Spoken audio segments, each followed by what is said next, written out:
Hello, this is Malorian, and this is going to be a Warhammer Fantasy Battle Report. And what it's going to be is the first game of the Birthday Invitational tournament that I was invited to.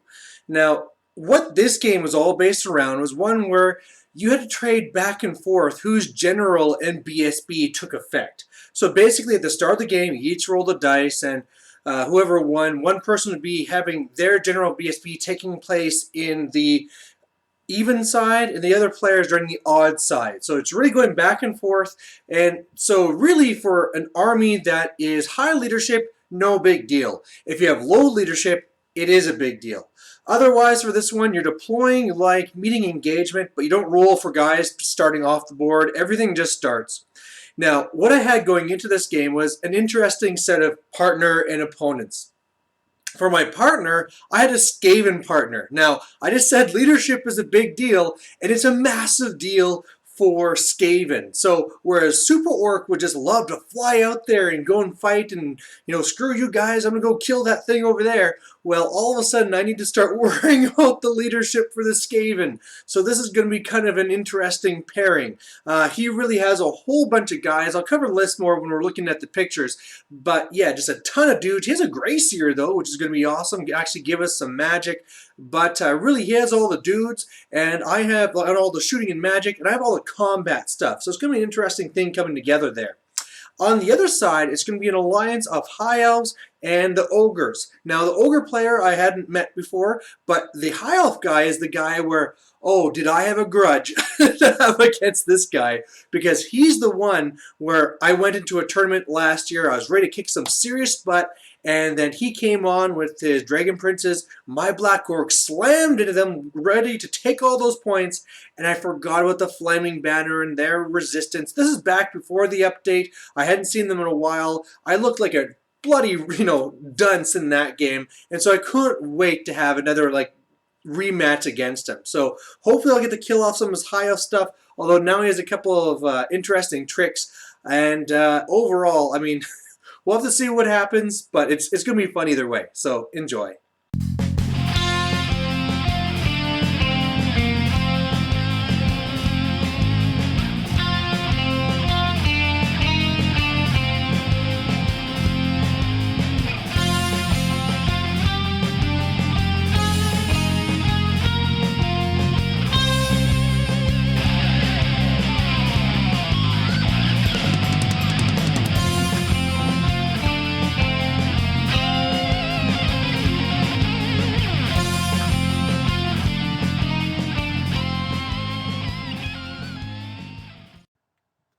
Alright, so here we have the setup for the first game here, and like I said, it's meeting engagement, but we're all starting on. There's nobody that's going to be coming in from reserves, and really, this is going to be kind of more normal for most of things, where one side will deploy on one and its partner on the other. Our opponents here, you can see they kind of intermix, but for the most part, all of the orcs here are on the right. He's there on the left. Now, first talking about the terrain here, most of it we're just saying is clear, except for the big thing there on the left, the kind of graveyard. We're actually calling that a building. So what I have from the right to left, you can see my Savage Orc Biggins. You can see my spears, my archers on the right, then the spears, and the Biggins. Super Orc is there to try and get a lookout, sir, from being close enough to another infantry model. Then he's going to have he has 2 units of slaves. The middle unit is going to be his clan rats, and then in there he's going to have an engineer, he has BSB, and his Gracier. He's going to have 2 warp lightning cannons, and also you can kind of see it on the hill there. He also has 6 or something of the Jezzails, so that'll be pretty nice. Our opponents there, from right to left, is going to have some Yetis. Then there's a big-sized unit of the Sword Masters, so that'll be a little bit difficult to fight, especially because there's a Lore Master in there. Then he has a big, huge unit of the Ogre Bulls, and in there he has a Slaughter Master in the back rank. He has a Tyrant, and I don't think there's actually a BSB in that unit. Then he has his spearmen, and then he has his white lions with BSB, and then finally there's a couple of Mournfang on the left side, and the cannon in the back. Now we deployed first, and they kind of deployed to counter. Now the way it's actually set up here, I'm not feeling too bad, because wherever the Mournfang go in, I'm sure my savage, my biggins can take them. Otherwise, I'm pretty sure as well that Super Orc could fly in and take them. Now, when it comes to the White Lions, that's going to be a little bit more of a trouble. But the big thing going into this fight is we actually have range superiority. Sure, they have one cannon, but especially once we take that out, we have all the range on our side. So even though we deployed far up, I can hold the line and shoot him up. And it's actually on to him to come forward. So I'm kind of planning on some of their stuff dying first. And I can always back off as well. On the right side, yeah, not a lot of my best stuff is on the right side, but hey, there's enough there that I'm hoping it'll actually do some damage. Maybe I can assassinate some characters, and then the biggins can come over and clean up after. And looking up close here, you can see that the high elf stuff here is very well painted. The ogre stuff is a work in progress. We can see it's kind of converted where, they're fighting skeletons and all that fun stuff. So always good to see some conversions in there. And on our side, over here, you can see now that Warp Lightning Cannon sticking out. But this is where the scenario is actually going to be really affecting deployment, where with me having to be the general on all of the even turns, that means that Super Orc will actually have to be fairly close to these rats over here instead of just flying off. Now, first turn, we have some bad luck. Now, what happens is the spearmen are... Okay, let's start with animosity. First of all, going from right to left, the archers failed animosity, and they're kind of stuck here. And then I failed the frenzy test on the spearmen, and they were forced to charge. Failed the charge because they went farther back than they had to. And all of a sudden, once I saw this, I thought, man, we're in big trouble because my right line just stalled. We're not going to get any shots or anything. And he can now just charge in, and we could lose our whole right flank here right now. Otherwise, after everything's done, it looks like this. Now, I really had to figure out where to put Super Orc. I could have held him back, but I flew him way up there to the flank. Now, one thing I do have protecting me is that one obstacle there will help me with the cannon. If you hit the obstacle, this destroys the obstacle and stops there. So that could really help. The Savage Orc Biggins are actually reformed to try and counter after I get my butt handed to me. But otherwise, he gave himself some poison attacks there on the left. Our shooting really tried to take out the cannon there, but all we were managing to do is do all but, I think, 2 wounds, so it's still on the table. And then we shot the Mournfang and did 2 wounds to the Mournfang already, so that's pretty nice. But yeah, I'm pretty sure my right flank's in some trouble. However, he does not do so well for this. So first of all, the spearman, for whatever reason, decided not to charge my spearman. That was great. Talking to him after, he just didn't want to really chance it. He thought they were in a good position, no reason to overcommit. So hurrah! The Ogres, however, were going to come right into my archers here. So both the big block in the Yetis declare a charge, but critically, the Ogres fail. And so whereas if the other unit would have made it in, I'm dead. I'm guaranteed dead. Well, with just the Yetis, I can beat these guys no problem. So fantastic news.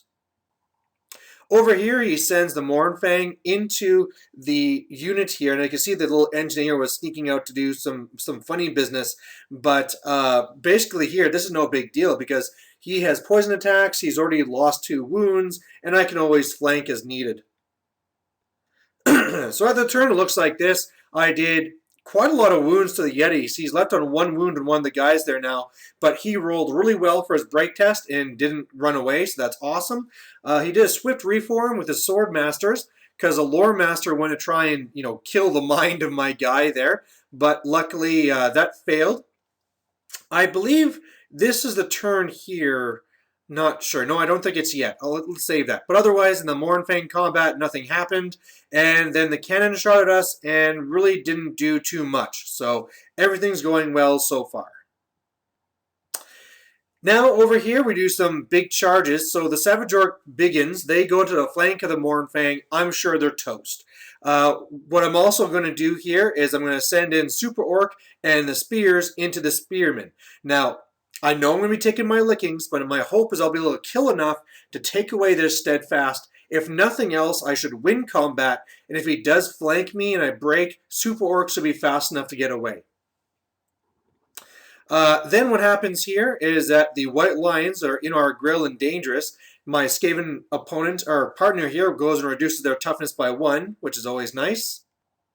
And then hits him with Wither and just, or not Wither, Plague, and just decimate the unit. So this was so critical. It's hard to say how critical it was, because otherwise what was going to happen with this is that these white lions were going to be on my flank and my savages.